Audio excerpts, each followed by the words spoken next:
என் இதயம் என்ன அவ்வளவு மலிவான பொருளா? அதற்கு விலையே கிடையாதா? நேற்று இரவு முழுவதும் நரக வேதனையில் கழிந்தது. உடல் இளைத்து உள்ளம் சிதைந்து போயிருந்த எனக்கு இன்று ஒரு இரவு மட்டுமாவது நிம்மதியான உறக்கம் கிடைக்காதா என ஏங்கினேன். நானும் மனித பிறவி தானே, எனக்கும் கனவுகள் இருக்கும் அல்லவா? மார்புக்குள் துடிக்கும் இதயத்திற்கும் வலிக்கும், ஆத்மாவும் காயப்படும் என்பது இந்த உலகிற்கு ஏன் புரியவில்லை? கடந்த 4 ஆண்டுகளாக என் இதயம் உடலின் எந்த பகுதியில் ஒளிந்து கொண்டிருக்கிறது என்று எனக்கே தெரியவில்லை. எத்தனை காயங்களை சுமந்து என் ஆன்மா மூளையில் கிடந்து விம்மி அழுது கொண்டிருக்கிறது என்பதும் எனக்கு புரியவில்லை. என் உணர்வுகள் மறந்து போய்விட்டன. ஆனால் அந்த பண்ணையார் பாக்கியத்திற்கு என் உணர்வுகளை பற்றி என்ன கவலை? அவளுக்கு தேவை பணம் மட்டும்தான். ஒவ்வொரு இரவும் ஒரு புது வாடிக்கையாளரிடம் அவள் வசூலிக்கும் அந்த பணத்தை கைவிரலில் எச்சில் தொட்டு எண்ணி தன் சிவப்பு சேலை முந்தானையில் முடிந்து கொள்வாள். பிறகு அந்த வேட்டை நாய்களிடம் என்னை ஒப்படைத்துவிட்டு போ போய் இன்னைக்கு நைட்டு ஜாலியாயிரு என்று அதிகாரத்தோடு சொல்லுவாள். அந்த பாலியல் நரகத்திலேயே நான் தான் மிக அழகிய பெண். 20 வயதுதான் ஆகிறது. இந்த 20 வருடங்களில் எத்தனை முறை நான் வேட்டையாடப்பட்டேன் என்ற கணக்கை நானே மறந்துவிட்டேன். எத்தனை முறை என் அழுகுரலும் கதறலும் அந்த அறையின் 4 சுவர்களிலும் மோதி அங்கேயே செத்து மடிந்தனவோ.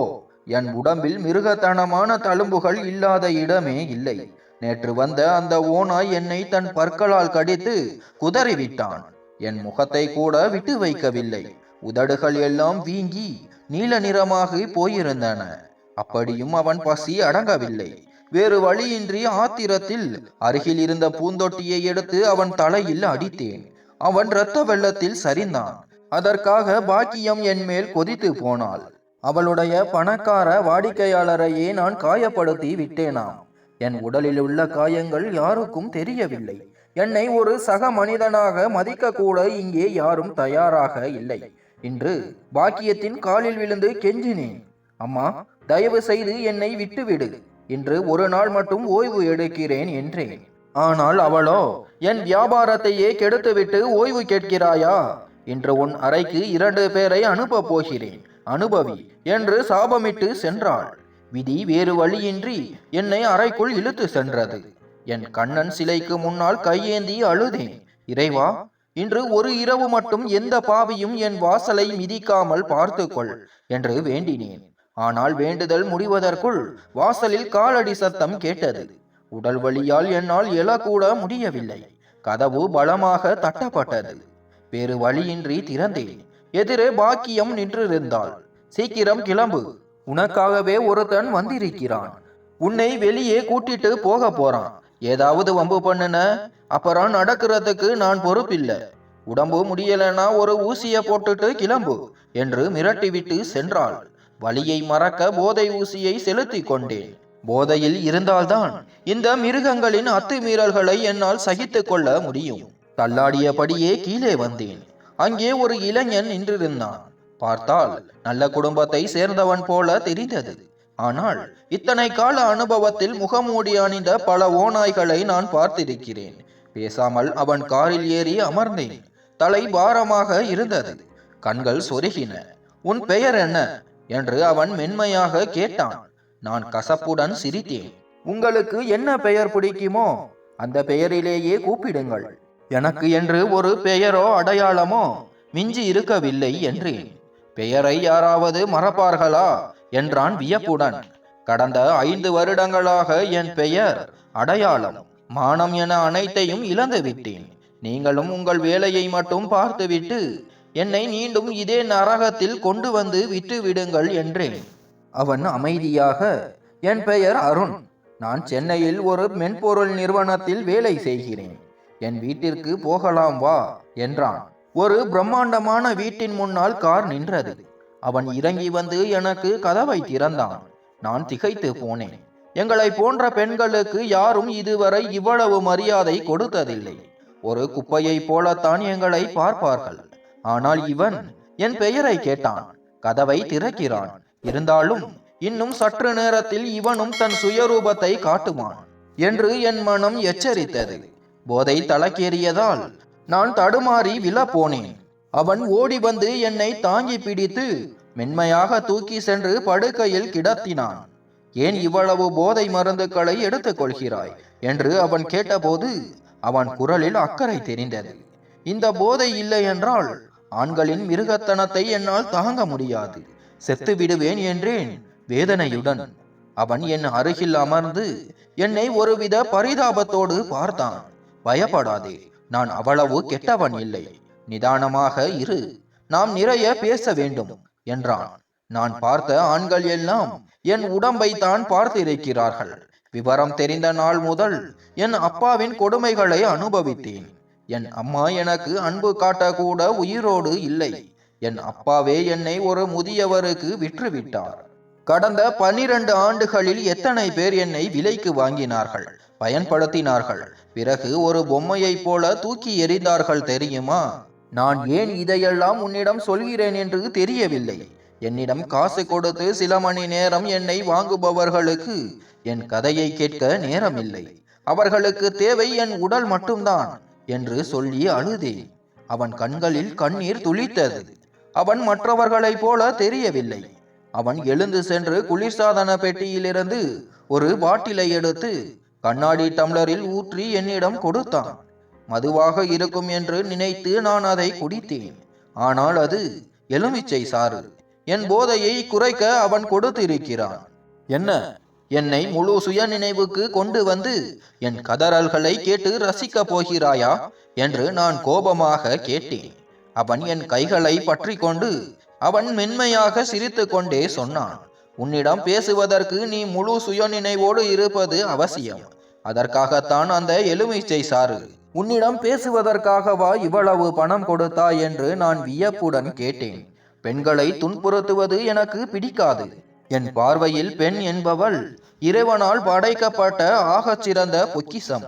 முடிந்தால் பெண்களை இந்த உலகின் அழுக்கு கண்கள் படாதவாறு 7 திரைகளுக்கு பின்னால் வைத்து பாதுகாக்க வேண்டும் என்று நினைப்பவன் நான் என்றான் அருண்.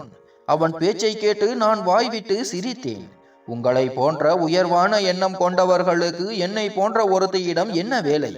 நீங்கள் ஏதாவது நல்ல இடத்திற்கு போய் ஒரு நல்ல பெண்ணை தேடி பிடித்து பழகி இருக்கலாமே. என் வாழ்க்கை தான் ஏற்கனவே அழுக்காகி போய்விட்டதே என்றேன் ஏளனமாக. நீயும் ஒரு நல்ல பெண்தான். இதையெல்லாம் நீ விரும்பி செய்யவில்லை, சூழ்நிலையால் கட்டாயப்படுத்தப்படுகிறாய்.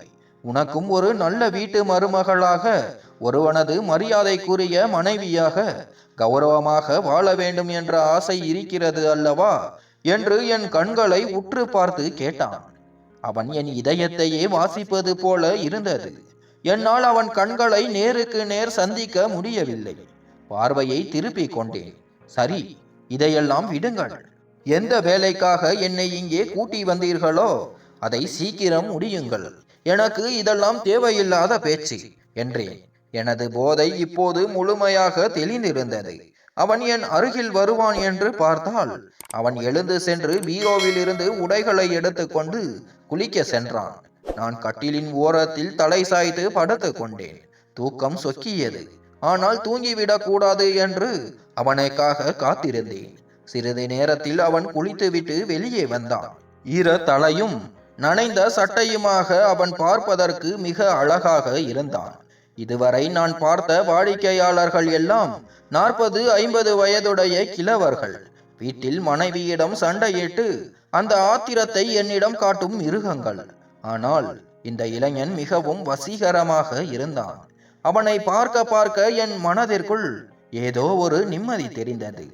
உனக்கு தலை வலிக்கும் என்று நினைக்கிறேன், காஃபி கொண்டு வருகிறேன் என்று கூறிவிட்டு அவன் வெளியே சென்றான். நான் அந்த அறையை சுற்றி பார்த்தேன். மிக எளிமையாகவும் அழகாகவும் இருந்தது. ஒரு பெரிய அலமாரி நிறைய கனமான புத்தகங்கள் இருந்தன.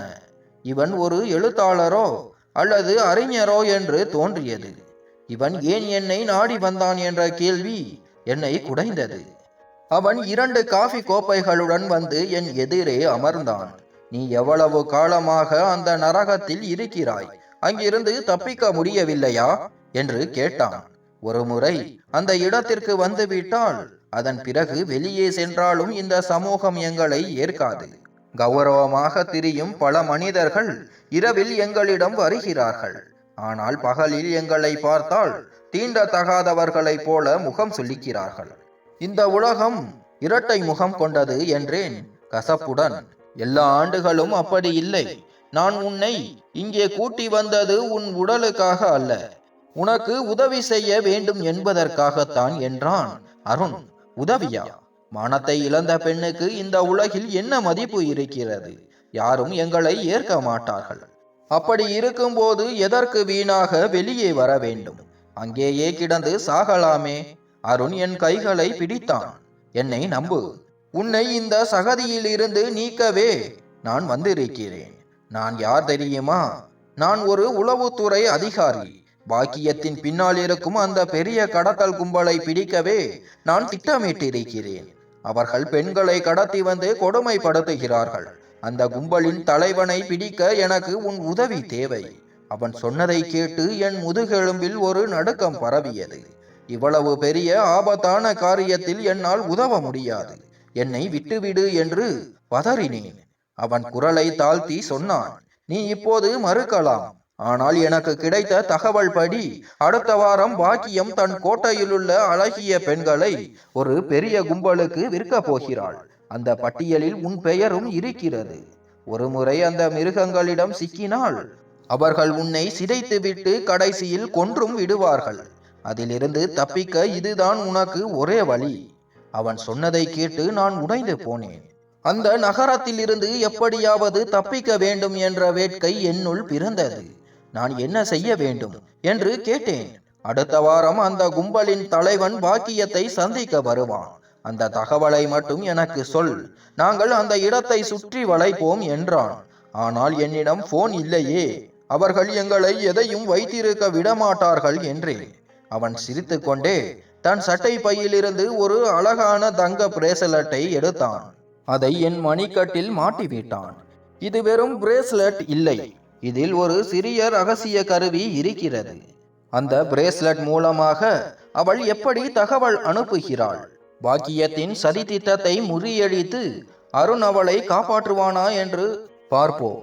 அவன் கொடுத்த அந்த தங்க நிற சங்கிலி என் கையில் மிக அழகாக பொருந்தியது. அதன் நுனியில் ஒரு சிறிய இதயம் போன்ற பதக்கம் இருந்தது. அந்த கும்பலின் தலைவன் பாக்கியத்தை சந்திக்க வரும்போது இந்த இதயத்தின் நடுவில் இருக்கும் பொத்தானை அழுத்திவிடு, எனக்கு செய்தி கிடைத்துவிடும். ஆனால் இது பாக்கியத்தின் கண்ணில் படாமல் பார்த்துக்கொள் என்றான் அருண். அவன் சொன்னது போலவே அந்த சங்கிலி தான் என் அடிமை விலங்கை உடைக்க போகும் ஆயுதம் என்று எனக்கு புரிந்தது. மறுநாள் காலையில் அவன் என்னை மீண்டும் அந்த நரகத்திலேயே கொண்டு வந்து விட்டான். ஆனால் கிளம்பும் போது பாக்கியத்திடம், இந்த வாரம் முழுவதும் இவள் எனக்கு மட்டும்தான் சொந்தம், இவளை யாரும் தொடக்கூடாது, நானே ஆட்களை அனுப்பி அழைத்து கொள்வேன் என்று கூறி முன்பணமாக ஒரு பெரிய தொகையை கொடுத்தான். பணத்தாசை பிடித்த பாக்கியம் மறு பேச்சின்றி சம்மதித்தாள். கடந்த ஒரு வாரமாக அருணின் வீட்டிற்கு செல்வதும் அங்கே தகவல்களை பகிர்ந்து கொள்வதும் மீதி நேரம் அவன் வீட்டில் நிம்மதியாக உறங்குவதுமாக என் நாட்கள் கழிந்தன. முதலில் ஒரு ஆண் என்னை ஒரு போக பொருளாக பார்க்காமல் சக மனிதனாக மதித்து பாதுகாத்ததை நினைத்து என் கண்கள் பணிந்தன. அந்த வாரத்தின் கடைசி நாள் வந்தது. அன்று ஏதோ ஒரு பெரிய விபரீதம் நடக்கப் போவதை என் உள்ளுணர்வு சொன்னது. பாக்கியம் என்னிடம் வந்து, இன்று நீ அந்த ஆளோடு போக போவதில்லை, ஒரு முக்கியமான விருந்தாளி வரப்போகிறார், அவரோடு நீயும் இன்னும் சில பெண்களும் செல்ல வேண்டும், சீக்கிரம் தயாராகு என்று அதட்டினாள். ஆனால் அவர்தான் ஒரு வாரத்திற்கு பணம் கொடுத்திருக்கிறாரே என்று நான் இழுத்தேன். என்னிடம் விவாதம் செய்யாதே, சொன்னதை செய் என்று கத்திவிட்டு சென்றாள். நிச்சயமாக அந்த கடத்தல் கும்பல் தலைவன் இன்று வருகிறான் என்று எனக்கு புரிந்தது.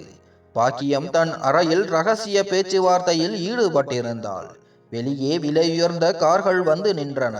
நான் இதுதான் சமயம் என்று என் கையில் இருந்த அந்த சிறு இதய பொத்தானை அழுத்தினேன். அடுத்த 30 நிமிடங்கள் ஒரு யுகமாக தெரிந்தது.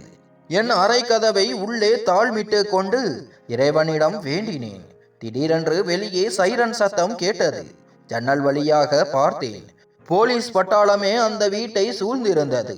முன் வரிசையில் கம்பீரமான போலீஸ் உடையில் கையில் துப்பாக்கியுடன் அருண் இறங்கினான். அவனது கண்கள் வேட்டைக்கு தயாராக இருந்தன.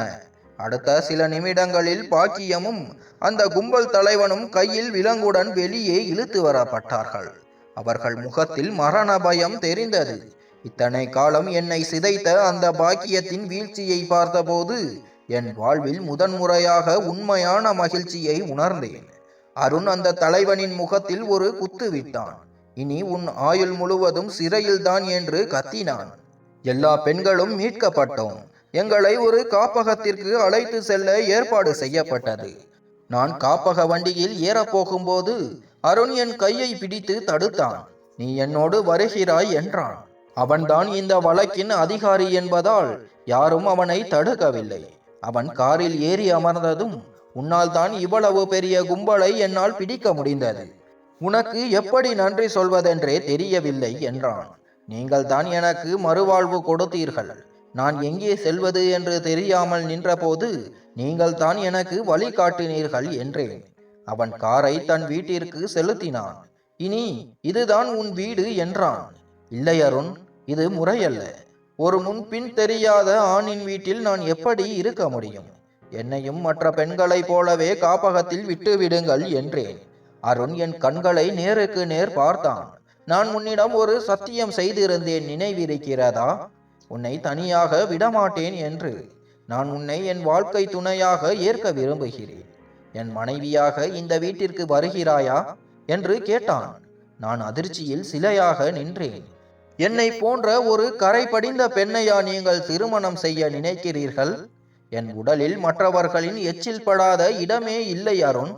நான் உங்களுக்கு தகுதியானவள் இல்லை என்று அழுது கொண்டே சொன்னேன். அவன் என் கைகளை மென்மையாக பற்றி தன் கண்களில் ஒற்றி கொண்டான். அந்த மிருகங்கள் உன் உடலைத்தான் காயப்படுத்தினார்கள், உன் ஆன்மாவை அல்ல. உன் கடந்த காலத்தை பற்றி நான் ஒருபோதும் கவலைப்பட போவதில்லை. உன்னை ஒரு ராணியாக பார்த்து கொள்ள என்னால் முடியும்.